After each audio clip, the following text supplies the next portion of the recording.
Selfish asshole today is Chili De Castro again, because the fans love him. They love seeing him. They love hearing him. Him and Joey, something about them. Every word that comes out of their mouth is so stupid, but it is like entertaining for some reason. I mean, shit, art must really be dead. Damn. It's pretty bad, but I do, while I believe in God, I don't think that God steps in.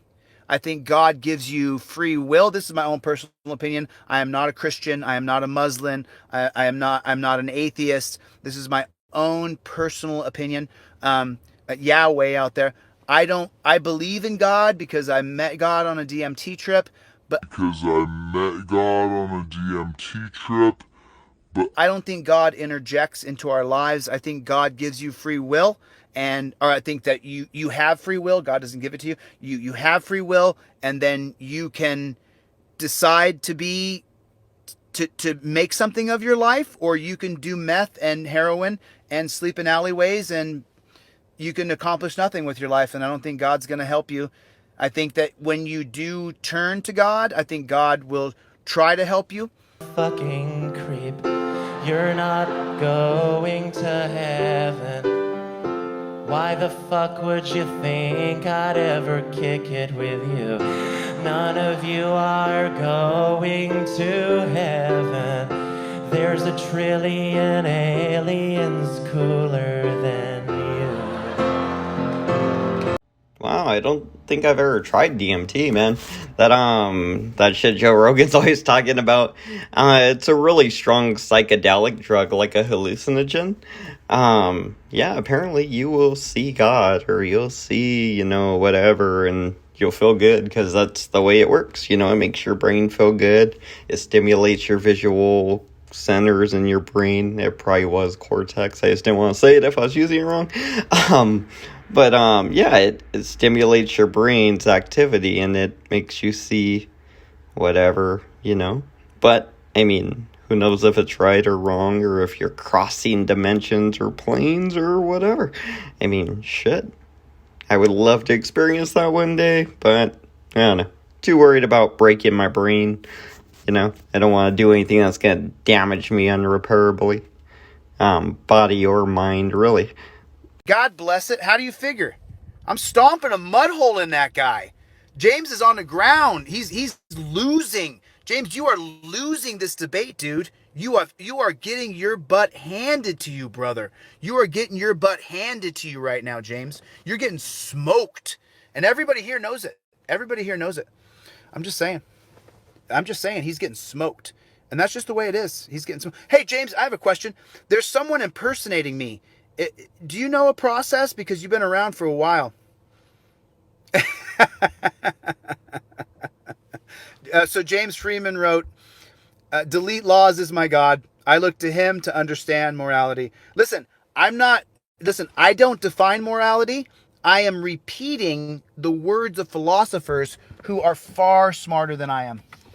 If you've read The Social Contract, you're going to find out very quickly that Jean-Jacques Rousseau was a very smart guy. He was not dumb. He was not dumb at all whatsoever. What did you do when the guy was impersonating you, James? Because there's someone impersonating me, going into different rooms and saying that they're me, which I find, number one, illegal. But number two, it has to be a violation of YouTube's, I know it is. It's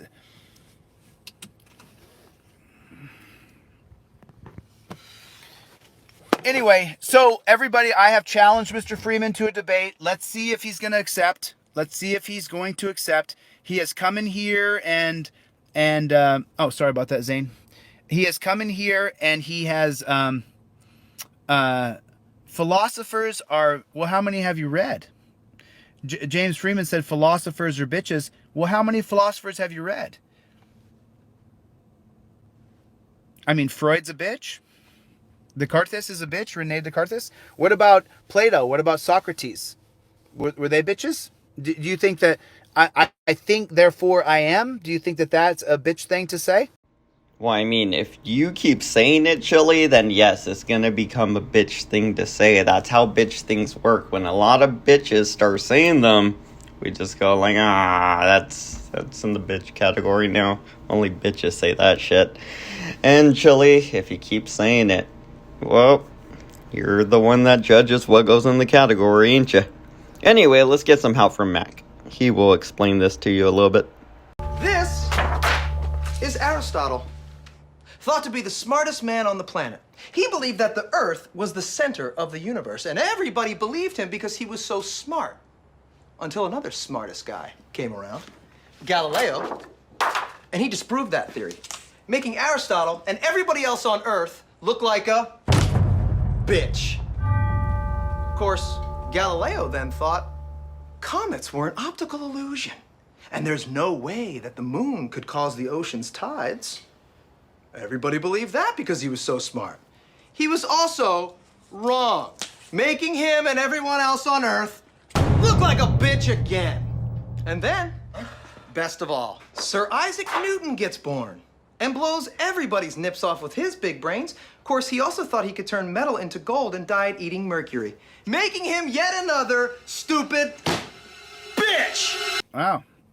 Do you go live, James? Do you ever go live? I've actually never seen you live. I've seen you on a panel one time, but I'm interested in panels like I'm interested in putting toothpicks under my fingernails. I'm just never interested in a panel. I only watch it for a couple minutes and I'm out. I want to hear someone's perspective all the way through to the end. Godchecker.com. That's just crazy. That's just crazy. Yeah, but that's just crazy. That person should... Yeah, I want to get a hold of... thank you, Beastmaster. I want to contact YouTube, and that violates their terms of service, just like the other person who I'm actually filing a federal civil rights lawsuit against. When you do things that are illegal, you enter into my world, and people will say that I'm not a lawyer. I'm not. I didn't go to law school. I didn't graduate from college. I barely graduated from high school. However, for the past 20 years, 25 years, all I've been doing is researching the law. So, I've been doing other stuff too, but, every time I was arrested for no reason, I would go in and I would do more research and find out more information. And now I've gotten to a point, the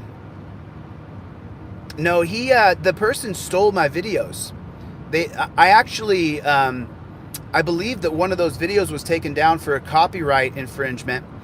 And then he has another video that he took from my website that I am the rightful owner of that video. He doesn't have a right to post my videos up. So, but the other people who post my videos, whatever.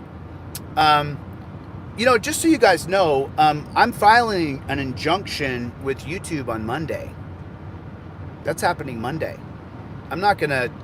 you can do what you'd like, but the thing is that if you violate my rights and you violate the law, then I will sue you. You're going to have to hire a lawyer. It doesn't matter if you're right or wrong. You're going to have to hire a lawyer. And that's what I care about, because I'm not going to hire a lawyer. All right, without a doubt, Chili is a frauditor.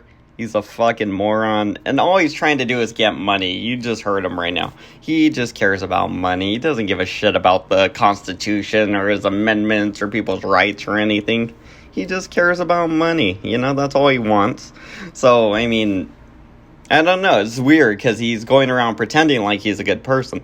But he's also saying, oh, I'm suing this person, I'm suing that person, I'm doing all these frivolous lawsuits. He's also threatening Bill and all these other people. It's just like, what the fuck, man? Either you're a good guy or you're a bad guy.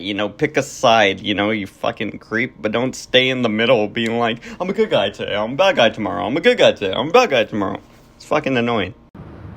So there's the difference between me and other people. It is what it is. It is what it is. But I just wanted you guys to know, if you get a contact, someone claiming to be me, please double check their page and take a look at the artwork that they stole from my page. They're using my colors, they're using my font, and they're using my trademarked Z, which is a copyright infringement, and it violates my trademark. And they don't understand that. It is what it is. I mean, it is what it is. Oh, I will be in Cincinnati soon. I'll be in Cincinnati in the next, I'll be there this month. I'm just going to put it that way because I don't want to be tracked and stalked and followed, and that's what's going on. That's what's going on. So, let's talk about something educational for a moment. I want to, because I had a conversation today, and I want to get into the nuts and bolts of understanding the basis of transparency and what rule of law actually means. So a lot of people, will say that if you're for rule of law, that you're a statist, or you're for the government having authority over you. Let me explain something extraordinarily clear. There are several written social contracts. And when I say social contracts, I want to put an emphasis. What that means, what the social contract, the functionality of the social contract, of all written social contracts. The social contract, what it is, in very simple terms. So you've heard the social contract? Anybody ever heard of the social contract? What that is that it means that we all agree to live under a set of laws, or to abide by a set of laws. And why is that? Why would all of these great philosophers write books and then write the theory of the social contract? Why would they do that? Alright, the social contract is the thing you guys violate every time you go make a video, basically. Every time you guys go and start harassing people, you're basically violating the social contract that everybody in this country agrees to. Except for you idiots that just go around harassing people. Let's go ahead and read this. Social contract, an implicit agreement among the members of a society to cooperate for social benefits, for example, by sacrificing some individual freedom for state protection. Theories of a social contract became popular in the 16th and 17th and 18th centuries, among theorists such as Thomas Hobbes and John Locke. And Jean Chacarosio, I don't know what that means, as a means of explaining the origins of government and the obligations of subjects. So, it's basically the laws we agree to and the way we behave when in public, out when we're being social. So, there's a social contract. There's a set of behaviors we're all expected to abide by, even if they're not necessarily illegal. When you violate the social contract, sometimes you get punched in the face. That is what it is. Because if you go by what's called the nature of man, or the natural man, and this is going to be defined in a book called Leviathan by Thomas Hobbes. When you read Leviathan, which is incredibly difficult, listen, I have read Leviathan. I have had it read to me. It is you have to be extraordinarily intelligent to read Leviathan. It is not a simple book at all. But this is where you get the foundation for the rule of law, for the social contract. And what that means is Thomas Hobbes, after Locke wrote his social contract, and remember, when I say social contract, when you hear the term social contract, what that means is that you and I agree to live under the rule of law. That way, we don't go into chaos. And the most simple example that I always give is, on your road, there's a speed limit. And your daughter or your niece is outside playing in that road. And the speed limit in your neighborhood is 20 miles an hour. And so when the little girl goes out into the road to play hopscotch with her friends, just like I did as a child, then what happens is a car goes ripping through the neighborhood at 90. Okay. So the rule of law, the social contract, it's the same thing. It's the exact, when you hear rule of law and then you hear social contract, those are the same thing. The social contract creates rule of law. So now when that car goes through that neighborhood, I go out to the car, I put my finger up and I go, hey, my niece is out here. You slow your car down or you and I are going to have a problem. Because the first initial reaction to death, the first initial reaction to your niece's life being in jeopardy because someone's not respecting the rule of law, which is the speed limit, you're going to have a reaction that's going to be, I'm willing to fight you because you're driving through my neighborhood at 90 and my niece is playing outside because I don't have any kids. Ooh, let's try another example. Let's say my kid or something's at work, right? They're working, let's say, at the post office. They're handing out some mail to customers. They're helping customers. And you show up with your camera and start harassing them. And you're making them feel uncomfortable at work. And guess what? You kind of violated the social contract. Now I'm going to go down there and I'm going to be pissed at you. You see how that works, Chili? You see how you violate the social contract by making people uncomfortable and mad at you and making people want to just hit you? You get it? You get how you're part of the problem, not the solution? Even though you keep trying to be part of both of them for some reason.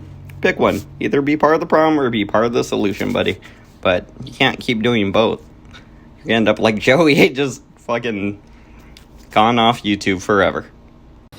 And so now, why do we have a social contract? And when did you sign up for that? When did you say, hey, I'm willing to be one of the body of the willingly governed. I'm willing to be a part of the willingly governed. Did you agree to that when you were born? And so there's where the debate kind of begins. Why do we live under a rule of law? So now you have to understand, and I'm going to come right back into Leviathan here. Leviathan, what Thomas Hobbes, the way he describes the nature of man, is he says the natural man. That man is the most selfish, self-centered, arrogant, egotistical, brutish beast that lives on planet Earth. And so this is the basis for the social contract that Thomas Hobbes is going to write. And what that means when he says that you're the most selfish, egotistical, self-centered beast on earth, what that means is that everything that you do for yourself. I haven't filed 3 civil rights lawsuits this month for Yunez in Dallas. I didn't help Kent Freeman file a federal civil rights lawsuit against Spuljarek for Kent Freeman. I helped Yunez and Kent file their civil rights lawsuits for me. Ha, boom, frauditor. Again, he's like, I don't give a shit about them or their rights. I did that shit for me, for my benefit. What the fuck were you guys thinking? Why else would I do it? No, that's exactly what we were thinking, Chili. We were thinking you were doing it for your own selfish fucking benefits. It's exactly what we were thinking, and exactly what we kept saying, Chili. Well, good thing you admitted it after you studied some books and then you decided to self-analyze yourself on fucking live TV. Good job. I did it for me. And why'd I do it for me? Because I want attention, or because I don't want that to happen to me, or because I want people to think I'm a good guy, but really I'm just doing it all for me. Well, I don't know how to say nothing. He's fucking doing my job for me now. So that's what I mean. He's all over the place. One minute he's on their side. The next minute he's doing my job. The next minute he's doing James Freeman's job. You know, it's like, dude, I'm the one that analyzes you and says these things. But you're taking my job, man. You're self-analyzing yourself, which takes away all the fun, because you're kind of right. You're kind of right about yourself. You can take that all the way into your children. You're not a good father to your children because you're a good person. No. You're a good father to your child so that the other fathers don't say that you're a bad dad. You love and give attention to your children, not because you want to, because the rewards that you get from your children loving you is why you're doing it. You're not doing it for the betterment of the child. You are this self-centered, egotistical beast, violent, very violent. And so the reason why you do everything, it doesn't matter what it is. I let someone get over in traffic because I want someone to let me over. It has nothing to do with the kindness of my heart. It has nothing to do with I think that they're in a hurry and they got to get somewhere. I'm letting them over so that I don't get in a car accident. It doesn't have to do with me having any consideration for the other person. And so this is the basis of understanding humanity. Are you seeing a pattern? No. Mr. Reynolds, these were all the smartest scientists on the planet. Only problem is, they kept being wrong. Sometimes. Alright, I had more than enough frickin' chili for one day, so we'll go ahead and end this video here. Yeah, see you guys in the next one. I'm gonna take a nap. Boop. Oh, interesting. So let me get this straight, Mr. Reynolds. You get your information from a book written by men you've never met. And you take their words as truth, based on a willingness to believe, a desire to accept, a leap of, dare I say it, faith? Come on. Look, I mean, I don't even know how I'm supposed to respond to that. Like, come on. That's a false equivalency. Just answer the question, Mr. Reynolds. Sure. Yeah. Okay. I rest my case. Oh, that got me. Yeah. Frank, do you want me to? Put me over. Yeah, all right. What? Well, we're going on the fence. I mean, it's a shadow of a doubt. You actually don't believe in evolution anymore? I don't know. He created a reasonable doubt. He makes you sound like a stupid science bitch. Yeah, he got you good. Oh my God. You shouldn't abstain from rape just 'cause you think that I want you to. You shouldn't rape 'cause rape is a fucked up thing to do. Pretty obvious, just don't fucking rape people. Didn't think I had to write that one down for you. You argue and you bicker and you fight. Atheists and Catholics, Jews and Hindus argue day and night over what they think is true. But no one entertains the thought that maybe God does not believe in you. You pray so badly for heaven, knowing any day might be the day that you die. But maybe life on earth could be heaven. Doesn't just the thought of it make it worth a try?